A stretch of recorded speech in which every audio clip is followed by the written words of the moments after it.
In today's video, I'm going to teach you how to create Quip documents from Slack/commands. If you've ever wanted to spin up a Quip document or spreadsheet without leaving Slack, this walkthrough is for you. The process is quick, but it relies on one important prerequisite. Make sure Quip is integrated with your Slack workspace and added to the specific channel where you plan to work. That means the Quip app or bot needs to be connected to your workspace and present in the channel so it can post links and create files on your behalf. If you're not sure whether it's set up, try typing Quip in the message box.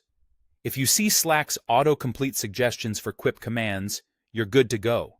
If not, check with your workspace admin to confirm the integration and channel access.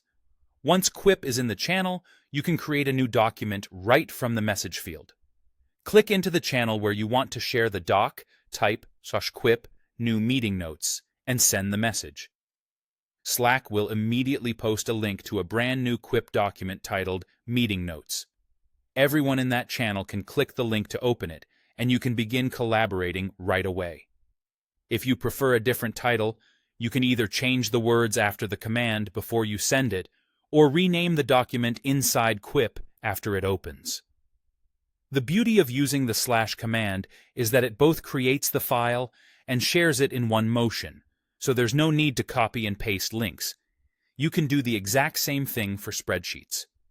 In the same or another channel, type Quip spreadsheet, revenue projections, and send it. This creates a new Quip spreadsheet called revenue projections and posts a link to it in the channel. Just like with documents, you can adjust the title in the command or rename the sheet later in Quip if needed. From there, your team can start adding data, building formulas, and collaborating in real time without breaking the flow of your Slack conversation. A few quick tips to keep this smooth.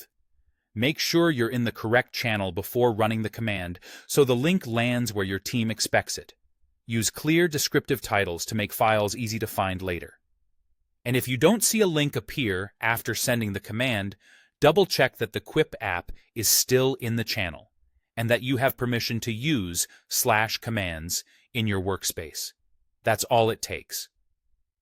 With the Quip integration in place, those two commands, Quip New and Quip Spreadsheet, turn Slack into a powerful launcher for your team's documents.